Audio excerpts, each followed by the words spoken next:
I'm definite that Virat Kohli will be playing in the 27 World Cup with somebody like a Rohit Sharma. Gautam told us something when he first came in 2011. Thinking about credit is not the important thing. The only person who's actually pulled a practical joke on me. ओ आप FIFA से हो ना, हमारा tournament है तो एक काम करो ना, इंडिया का 2 टीम कर दो, India A India B. Really what came into cricket was more than money. Somebody who's a marketing genius like a Shah Rukh Khan, somebody who's a financial genius like a Mukesh Ambani. We will get our things together to make a 22-23 day fantastic Olympic. So if, for example, today you say that this is associated with gambling and so many people are not, why are we not bothering about shutting down the stock market?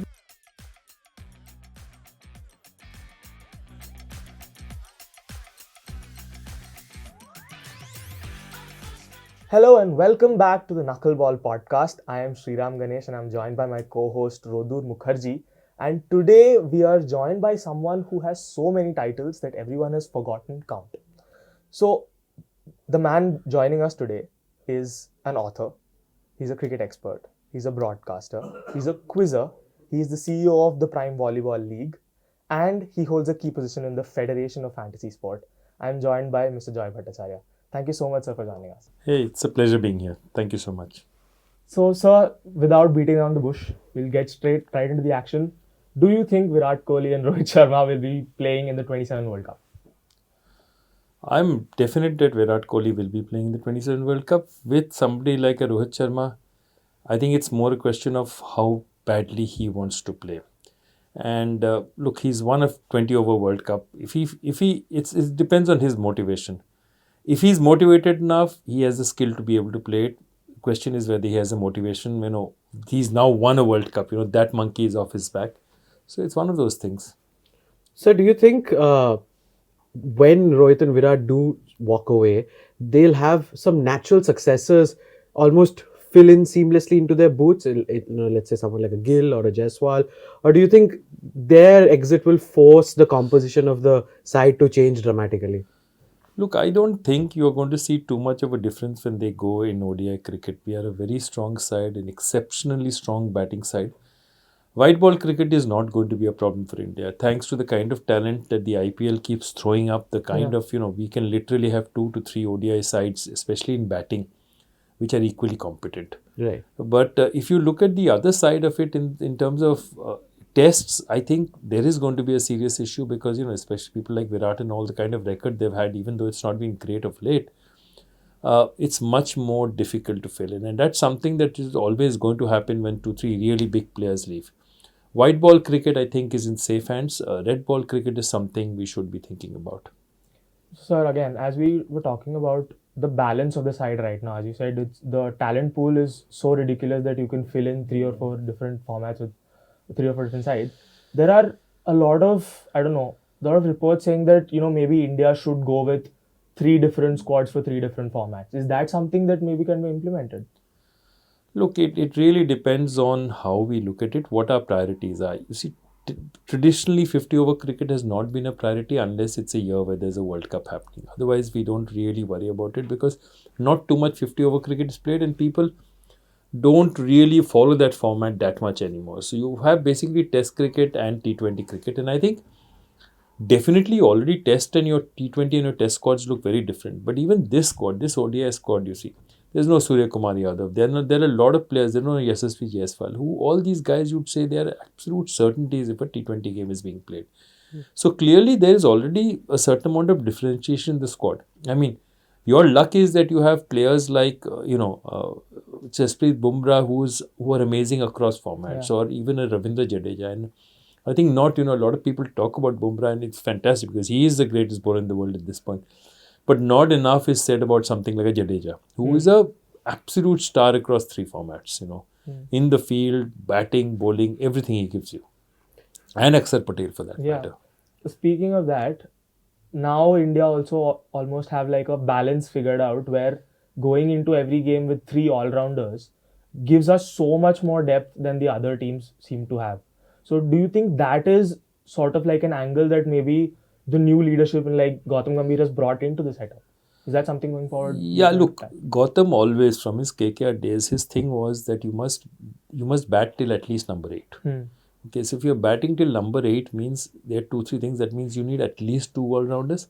India currently plays with about 3 all-rounders because it gives him real, and that's what the KKR success formula was when it really worked, which is have lots of guys who can do lots of things. So you have Yusuf Pathan who could bowl, you had Lakshmitra Chukla, you had Sunil Narayan, you had lots of people who could do Andre Russell, lots of people who could do lots of things.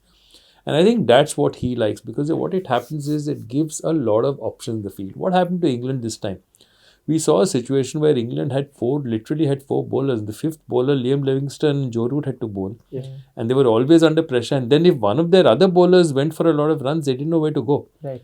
So this is the formula that you have. The only danger of this formula is that still India is producing regularly spin bowling all-rounders. We are getting them. Aksar is there, Jadeja is there. They aren't that many, but you're still getting some. The rarest breed possible is the fast bowling all-rounder. Yeah. Hardik Pandya is a very rare commodity. The only one who's even closely similar to him is Shivam Dube, but whose bowling is, at this point, you cannot compare Hardik Pandya and Shivam Dube's bowling. So, what we are saying is that commodity is so rare that we need to produce more of that commodity, and I don't see so many of them coming up that fast. So, that's the danger out there. So, you need that fast bowling all-rounder. That's a guy who gives you your balance. And he's like the proverbial white whale. You can't find him that often. So I wanted to touch upon Gautam Gambhir. You've worked with him personally up close for a few years, and I just wanted to delve into the sort of person Gautam Gambhir is from what you know, because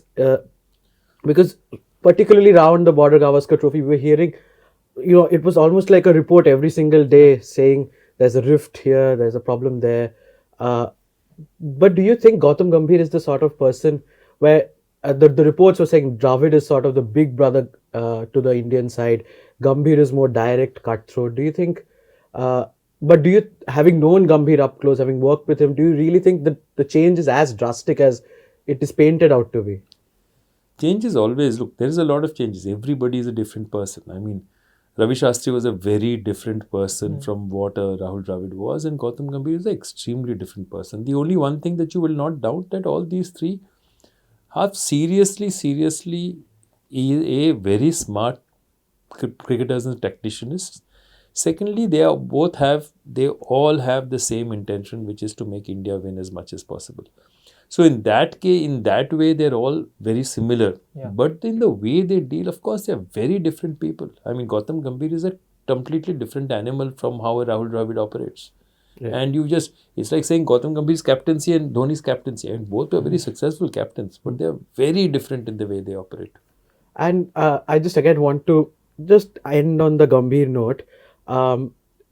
So I was going through one of your posts recently, and so this post you had done quite a few years back, where you had said that maybe there's a part of Gambhir that wishes he was mentioned more in the same breadth of people like Dhoni, Virat. Do you think that comes along a little in his character? So I'll tell you, if you really want to, Gautam told us something when he first came in 2011, which was that in 90, we know that in the 2007 World Cup, he scored 75 of India's 149 runs and was not man of the match. He scored more than half the team's runs, but not man of the match. It was Irfan Pathan. In 2011 also, he came in at the most crucial time, with 2 wickets down, 30 odd on the board and chasing quite a big target. And he was the guy who actually made sure that chase happened. I mean, he got out for 97, he was still the highest scorer. The fact of the matter is, Gautam himself said that he was bothered about it, and it taught him something. It taught him that somewhere, in his words, there was somebody telling him that, you can't, it's not, thinking about credit is not the important thing. And after that, he always, in his time at KKR, always focused on giving credit to all, because he said that, other people matter. So there's this great example in 2012 when we won in Kolkata. In Chennai, against Chennai. Beating Chennai in those days was very difficult. And Gambhir had scored a lot of runs, but in the end, KKR started struggling. And right at the end, Devabrata Das came in and smashed 11 of 4 balls and won the match. And the fact of the matter was that when the man of the match was announced, Gambhir was down there and he called Devrata Das, and he said he deserves it because we don't enough. We give a lot of credit to the guys who played up front, but if he hadn't finished the game, this game wouldn't have been won by KKR. And I think those are the kind of things. So Gambhir, after what happened in 2007 and 2011, became hyper aware about the need for everyone to get credit, and that's now a part of his character, and he's very clear about it. It's not just about players; it's about people in the staff, fielding crew. Everybody needs to get credit because he realizes that credit is the spotlight only goes with the spotlight, and he's very against that. Right.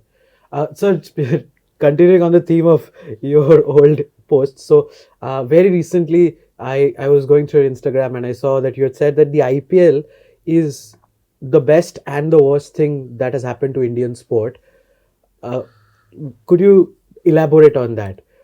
Why do you think That is. that's the case? So two things. Why are franchise sports so big? Why is it important, or why is 2008 important? So people say that, oh, because money came into cricket.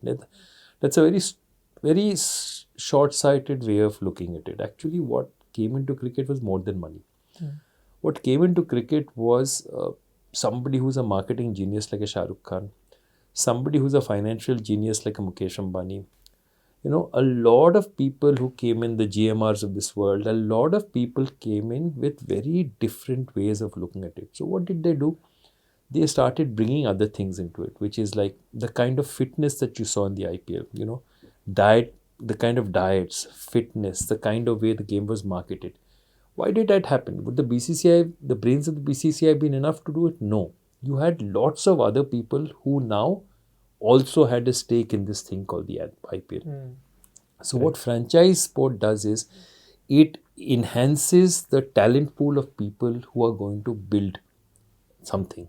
And I think that is very, very significant. So secondly, what happens is the moment you have private enterprise like that, a lot of barriers are cut. Like in those days, Ashok Dinda was struggling to make it to the Bengal side and the selectors didn't like him very much. Now, what would have happened? Dinda would have probably gone on to have, just gone under the radar, played a couple of matches here, got dropped.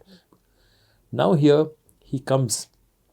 He plays for KKR. First, he was a net bowler for KKR. From the net bowler, he made it to the squad. From the squad, he made it to the 11. And after 2 years of playing, for 3 years of playing for KKR, he made it to the India team. Good or bad, to play for India is a huge, huge thing. Now, that journey would not have happened had the spotlight not been there on him. So, the ability, what happens now is if a state drops a player, for reasons good or bad, there's always another opportunity. There's always another camp. There's always a place where they can actually have a chance to shine. So private enterprise also makes a huge difference because it cuts through a lot of the red tape that stops a lot of people. Right. So these are the ways in which the IPL. Then of course the ecosystem in terms of the number of people today who can survive off cricket hugely increased because of the IPL. And then that money came into the entire first class system. So those are all the good things that the IPL has given to you. A certain amount of professionalism, the way the sport is played, a professionalism, the way people are looked after, the way people diet, the way competitions are organized, the sheen of it, all that it gives you. Why it's a worst thing is that anyway cricket was dominant. So its IPL has sucked all the money out of the sport, out of all of the sports into cricket. Today hockey does not have money. People are putting money into hockey, but the truth of it is hockey doesn't have money. And the most important thing is everything is measured by how the IPL performed. And you cannot, because the IPL is a monster. IPL in 10 years, in 5 years actually became one of the top 10 leagues in the world, where leagues for, the Premier League has been around in 94 in the modern form, but in its own form, it's been around for over 100 years. I mean, in the NBA has been around since the 1940s. NFL has been around for the longest time. So you're suddenly talking about a league which came from nowhere and suddenly became so big. Also, it became very successful very fast. Now, how many leagues in the world do clubs actually make money? Very few leagues in the world. Very few leagues in the world. I mean, the kind of losses, even a Barcelona recently couldn't pay transfer fees. Okay, United has a huge loss. So people now, anyone coming into Indian sports says, oh wow, I'll get a team and like the IPL in 3 years' time, I'll turn a profit. It doesn't happen in sport normally. Yeah. So what it's done is the IPL has given people an impression that sport is this thing where you're putting in money for 2-3 years, you're going to get money returns immediately, you're going to get ratings immediately, and everything is going to happen. And that these are not true. Sport is a slow burner. It takes a long time to build sport. So in many ways, the IPL bought a lot of stuff in, but it also bought a lot of impressions in about Indian sport, which creates a situation where, today I run a volleyball league, somebody comes to me and says that, oh, in 3 years' time, my team will be in profit. Like, look at the IPL. And you say it's not. I said, if you look at other leagues around where in the world do you find leagues like this going into profit so fast? Yeah. You don't. It's not. Sport is not like that. And if you're looking at investing in a volleyball team just because as a business opportunity, then you look at it for over 10 to 15 years. If you're looking for it purely as, or you have to look at it as something that you're passionate about and really want to build and say that, okay, here is some real estate which will over time get valuable. Because that's the only way to look at it. So I like the fact that you talked about, everything is measured compared to the IPL, because maybe some of our viewers may not know this as much as Joy Bhattacharjya, the cricket expert, or Joy Bhattacharjya, the KKR director, is the fact that you were there at the heart of the FIFA Under-17 World Cup in 2017. And I almost feel like football is one of the things, especially ISL or just football in general in India, that has been quashed by the might of the IPL. But about the 2017 FIFA Under-17 World Cup, what were the challenges that you faced in just putting together what was then, from the outside, it seemed like one of the most successful tournaments ever hosted internationally in India, and but what were the challenges you faced in making that happen? The first challenge we faced was I had this this colleague of mine who's now still with FIFA. He's now with FIFA officially, Javier Chepi, who's a mad Chilean. And the first day we went and met with this Government of India official who was picking his nose and looking at us as if, where do we come from? These are the days, just after the Commonwealth Games. And he turns around and he says in Hindi, कि भाई वो आप FIFA से हो ना, हमारा tournament है तो एक काम करो ना, इंडिया का 2 टीम कर दो, India A India B. So fortunately Javier in those days didn't understand enough Hindi. By the end of it he could. So that's what you're dealing with, people who think it's India A, India B. Then B is that when we started looking at places to do the tournament, literally you had 6 different cities which had 6 different governments. So we had Mumbai, where we D.Y. Patil. D.Y. Patil, at that time was a Congress government, and Goa was a BJP government, and Kerala was a CPM Congress government which became CPM. Bengal, there was a Trinamool. Assam was Congress which became BJP. Delhi is, AAP. So everybody is separate. So look at the stakeholders. There's FIFA, which is a government by itself. There's a central government who's giving us a certain amount of funds to help us. Not for this tournament, but to help refurbish stadiums. There are these 6 state bodies. Then there are sponsors, advertisers, everyone. So our first board meeting, and we are separate. Javier and me, the LOC, Local Organizing Committee, are separate from AFF, which has its own agenda with Mr. Patel there. So getting everyone into a room for the first meeting took us 7 months. Wow. And then we realized we can't do it that way. And then we used to just take our own decisions. If A told us that, okay, why is this not happening? We'd say that B has told us not to, and we just play that game as long as we did. We just did what we could do to make the tournament happen. So we realized that with all the circumstances that we have, that getting people together and making it happen was very, very important. And one of the things that we did as a LOC then was, we had a simple rule, with the LOC, that our rule was we are allowed to fight, you're allowed to dissent, you're allowed to agree, disagree. You cannot say only one thing. This is not my job. So as a part of that, I have cleaned bathrooms, we have washed corridors, we have done whatever is needed to be done to make the tournament happen. And along with that, we did something because we believed that the other big thing was, how do you make this tournament as big as possible? So what we did was, we did something called Mission 11 Million. It was a very simple idea. The simple idea was, meeting with a lot of people, we understood that people first think football is only played 11 on 11, okay, and it's only played on large formats, okay, and only men play it.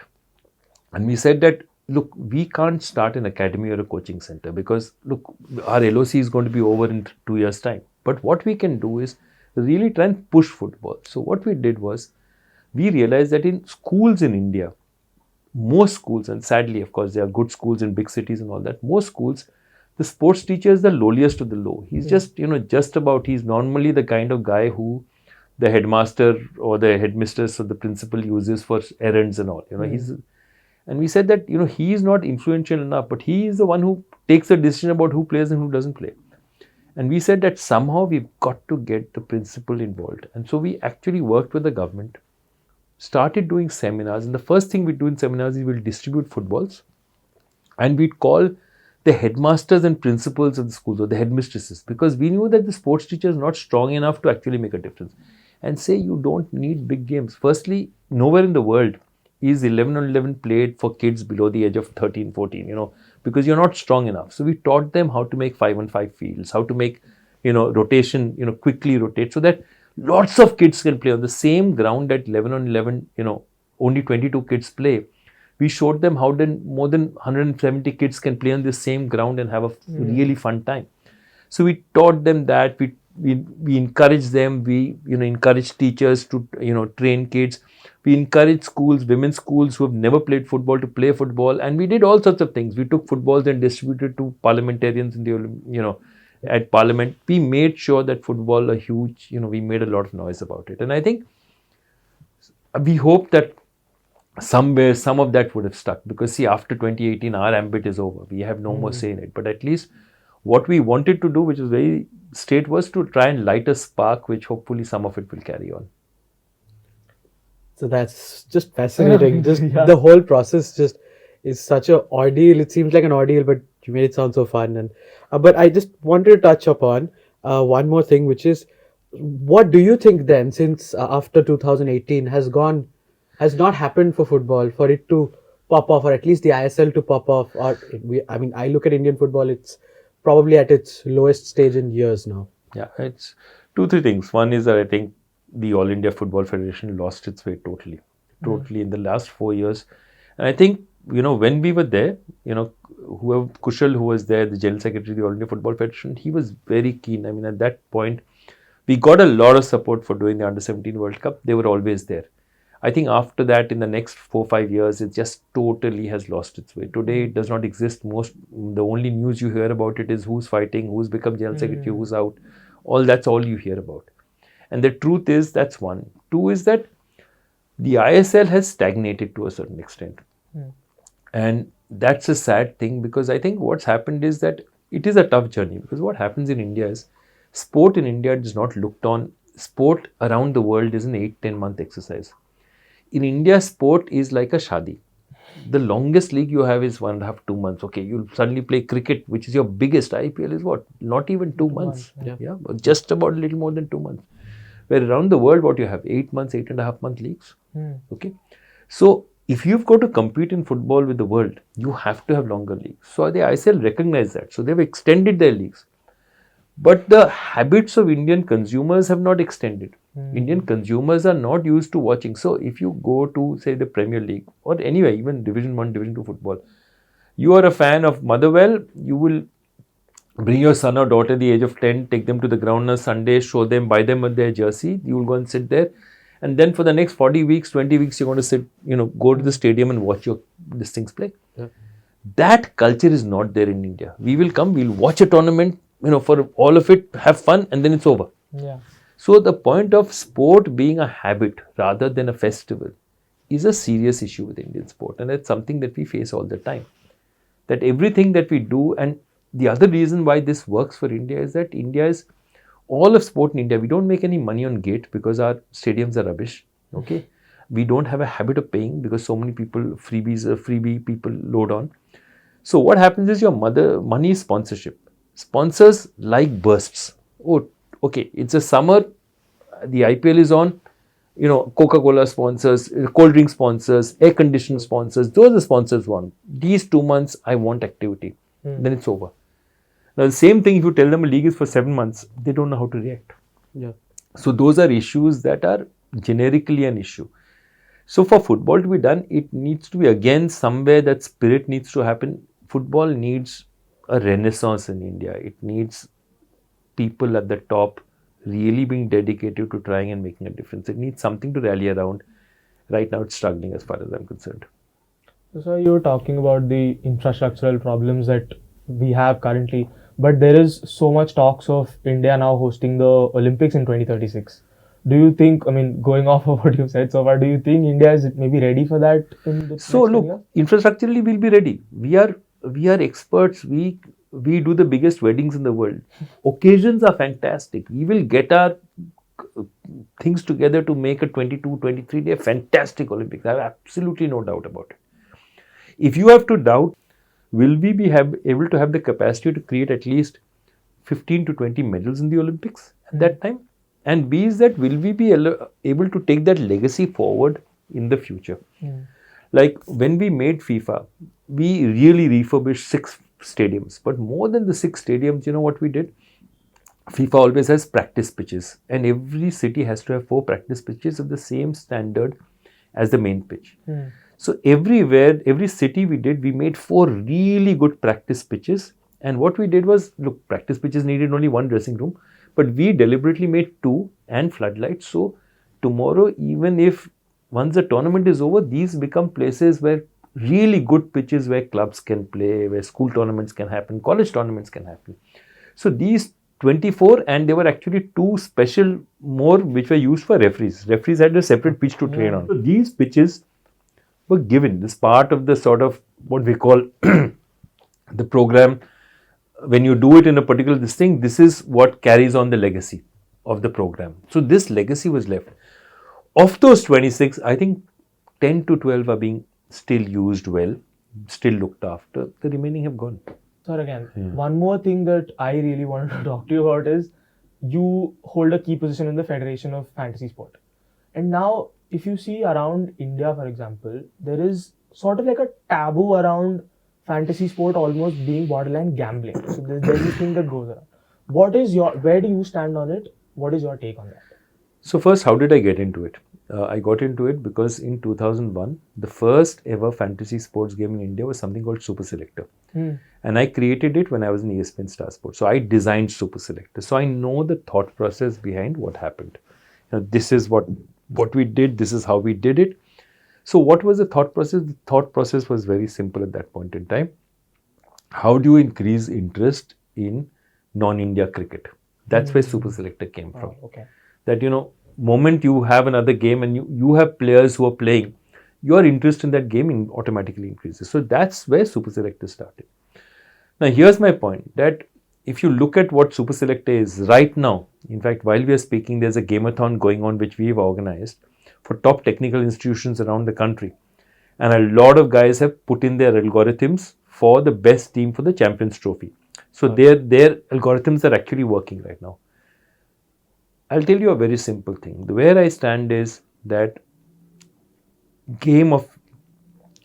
as a game of skill, if you have skill, if you have machine learning, if you have the right algorithms, you will win more often than you'll lose. That's what that's a definition of a game of skill. It's a game of skill. Now, can it be that you simply throw darts and decide what players to pick? Yes, of course you can. Okay, that's random chance as well. But in what way is this random chance different from buying stocks in the stock market? Either you can make an informed decision and do it, or you can just say कि इसका नाम अच्छा है यार, इसका नाम is this company's name has K in it and my lucky day K is my lucky letter, so I will pick this stock. Correct? Right. So how you engage with the share market is a product of how you wish to engage with it. You can either engage with it in the most informed way possible, with the maximum technology helping you, where you're likely to do better more often than not. Right. Or you can engage with it in a completely arbitrary way with nothing, or getting the local astrologer or flipping a coin to decide what you want to pick. Correct? So if, for example, today you say that this is associated with gambling and so many people are not, why are we not bothering about shutting down the stock market where hundreds and thousands of people have committed suicide because they played badly in the stock market? Do you shut down the stock market? You don't. Why are you talking about this then? How is this any different? Right. Right. So we will now move on to a slightly different part of our podcast, which we call it the not so rapid fire. So we'll just ask you a couple of questions. You feel free to elaborate as much as you want on that, or keep it as short and sweet as you want. So, welcome to Not So Rapid Fire with Joy Bhattacharjya. So, sir, seeing that we are sitting with one of the smartest analysts, in my opinion at least, who has the smartest cricket brain that you know and why? There are lots of really smart cricket brains out there. One of the best I've seen, I'd have to say, one of them has to be Santner, for example, is an amazing cricket brain. Dhoni is an amazing cricket brain, absolutely amazing cricket brain, instinctive but fantastic. I think these two are outstanding cricket brains. Yeah, I mean, I would say these two stand out for me. Santner is surprising because he doesn't look to be, he's not that big a cricketer in that sense, but outstanding. Yeah, if he had asked me to name me 100 pairs, I wouldn't have thought you would have said Yeah, Santner. I would have said Santner, yeah. Yeah. Alright. Your favorite studio buddy? Lots of them, but yeah, look, I mean, they're two. It's Harsha and Gaurav because, I spent so much time with them and we started that first Crick Buzz show together. So it's very different with Harsha and Gaurav. With having those two in the studio means you don't have to worry about anything. You just do what you want to. So, a player from the current gen cricket who would have thrived in the 80s and 90s. There are lots. I mean, you see You somebody pick like Virat Kohli I think, is somebody who's generational. Okay. Rohit Sharma, he's also fantastic. You have lots of really, really good cricketers. Bumrah in any generation would have killed it. Do you think Bumrah would have been allowed with his action? Yeah. In His the 80s action is and legal. 90s? I mean, there's nothing wrong with his action. Absolutely nothing wrong with his action. The only danger of his action is how much stress it puts on him. Yeah. It doesn't bother the rest of the world. Okay. One active cricketer who you think will be a fantastic broadcaster? Good question. You're not allowed to say Dinesh Karthik. Because Yeah, correct. DK is not. He is active actually in that sense. Yeah, let me just go. I think Shreyas Iyer will do very well. Okay. that's an interesting one again. One interaction with a cricketer you will never forget. Interaction. I mean, it's difficult to say because You can pick one out of. I'm sure just you have a million. No, there are many interactions with cricketers I'll never forget. But I'm just give me a little bit of time because there's so many of them that I have to just sort of put my mind around it. I think one interaction I had, the only person who's actually pulled a practical joke on me is Morne Morkel. Oh, okay. And Morne Morkel, this is, if you remember, 2014, the IPL happened, and then we are moving from Dubai back from the Emirates back to India. Yeah. And we are standing at the airport, and suddenly he comes up to me and said, "I have a problem, Joy." And anyway, look, we won 2 and lost 3 matches, so I'm not in a particularly good mood. And he shows me his passport, and it doesn't have an Indian visa. Oh God. And I'm like, dude, this is not exactly the right time to tell me this. So I'm going through that, and fortunately, I looked around a bit, and there's a couple of other people out there, and I just saw that there's a couple of guys. Somebody seemed to be taking a camera and shooting, and I said, dude, you're having me on. What is happening? And then I realized that actually South African cricketers have something. Actually, every Indian cricketer should also have, but we don't. They have multiple passports. Okay. So what happens is suppose you're going for a tour of England after this. So one passport goes for stamping to the British Embassy, while another passport is there on which we can travel. you can travel on also. Right. So I said, okay, fine. Now show me your second passport. So he started laughing. But yeah, he nearly had me. Sir, I wanted to add upon that. Does Joy Bhattacharjya ever get starstruck? Have you ever been starstruck? All of us get starstruck, but in very different ways. But see, the truth is you can't afford to be. Like when I was first working for ESPN Star Sports, and the first thing I did was for ESPN Star Sports was to do a quiz show where Gavaskar was the captain of the Indian team and Asif Iqbal was the captain of the Pakistan team, and there was a quiz show with Gavaskar, Sidhu, all of these people taking part, and from Pakistan, Zahir Abbas, Asif Iqbal, all these people taking part. And Gavaskar, just like a lot of people have grown up on Tendulkar and Kohli, for my generation it was Gavaskar. And the truth of it is, you cannot be both a fan and a producer. So at that point in time, it doesn't matter. So even later, when Gavaskar, I was working as a producer in ESPN Star Sports, I was producing Gavaskar. We were doing commentary session. I'm saying, sir, you're coming in, you're going out. You cannot afford to be starstruck, because if you are starstruck, then it will not work, because the relationship between a fan and a player is very different from the relation between a producer and a player. So whenever you have to deal with a player on that basis, you can't be starstruck. Where have I been starstruck? The one other time during an IPL auction, the only person who have gone up, sidled up and said, "Sir, can I take a photo with you?" was G.R. Vishwanath, Gavaskar's brother-in-law, because he's an amazing cricketer, quietest, most cool man. But I have seen him playing the most amazing test innings, and he is as unassuming as you will get. But for me, he was a huge star. So pick your next gen Fab Four. I'd like it to be some, but I mean, for me, some of them are. See, that's the thing. If you go across formats, I mean, I'm just thinking across formats. For me, Harry Brook is still there. I mean, I don't know. Harry Brook definitely. Shubman Gill definitely.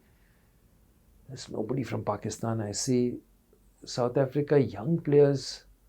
We're Tristan Stubbs. Tristan Stubbs, perhaps. England and Australia. Who's coming through from Australia? Constance has not really done it. Not yet. Fraser McGurk is there. Rachin's there from New Zealand. I'd say Rachin. Yeah. I'd say Rachin. Definitely Rachin. More than anything else, more than technique, he has temperament. I mean, his big match temperament is absolutely amazing. It's just something worth watching. Yeah. Do you know he has 5 centuries? All of them in ICC tournaments. Yeah. It's fascinating. So, sir, final question. Is Knuckleball now your favorite podcast? Well done. It's one of my. It's a good podcast. I really, really enjoyed the question.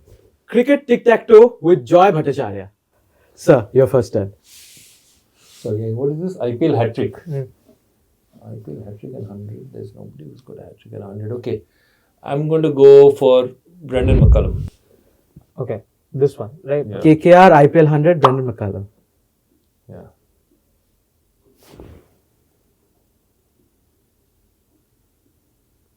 Okay. Sir, I think I do know someone who has got an IPL hat trick and an IPL 100. Of course, Rohit Sharma. Sir, I'll go for a different one, sir. Sunil Narayan. Sunil Narayan is correct, yes. He's got an IPL 100. Oh, yes. Yeah, last season. He's got what's wrong with me? You got somebody in the middle there. Okay. You want to make it bigger? No. I'll say David Hussey. Kings and KKR. Okay, that's correct, yes. Okay, I have to cover off the other square now. KKR and Rajasthan Royals has to be Yusuf Pathan. That's correct, yes. So now you have to make him, sir. CSK and Punjab. Punjab and CSK. Who's played for both Punjab and CSK? Riddiman Saha. Riddiman Saha is correct. Okay. IPL hat trick for Punjab. Does Lakshmipati Balaji have a IPL? Has he played for Punjab? He has, and he has an IPL hat. Okay. That is correct, yes. Clutched it there. You could have seen Yuvraj also. Oh, yeah. He got a hat trick while playing. Of course, yeah. Twice. Oh, yeah. Tambe, IPL hat trick in Rajasthan. That is correct, yes. Wow, this is very close. We are heading towards a draw, I guess. Yes, this is a draw. You pick one. We'll just complete the board at this point. IPL 100, Chennai Super Kings, Shane Watson. That is correct. So the final square, sir. No, sorry. This is Chennai Super Kings? Okay. So IPL 100 for Chennai Super Kings. You have Rajasthan and Chennai. Somebody who's played for both Rajasthan and Chennai.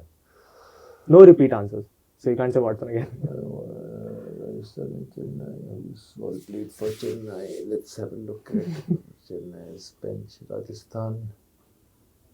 Chennai, let's go. Rituraj. Then Dhoni is the Rituraj is this thing. I love how you're just rattling through the entire squad No, now. I'm just trying to remember. Just at this point, my head is not working. But We have stumped the quizzer. This is incredible for us. No, absolutely. My mind is gone completely mush. Robin Robin Uttappa is correct, actually. Uttappa, yeah. Robin Uttappa. Robin Uttappa is the correct answer, yes. All right, but it's a draw. A stalemate with Joy Bhattacharjya. I am gassed. Okay, fantastic. Thank you so much for joining us, sir. That was a fantastic interaction with you. I mean, we were really honored to have you with us. That's it from our side for this podcast episode. Follow us on all socials at Knuckleball by NDTV. That's a wrap. Thank you.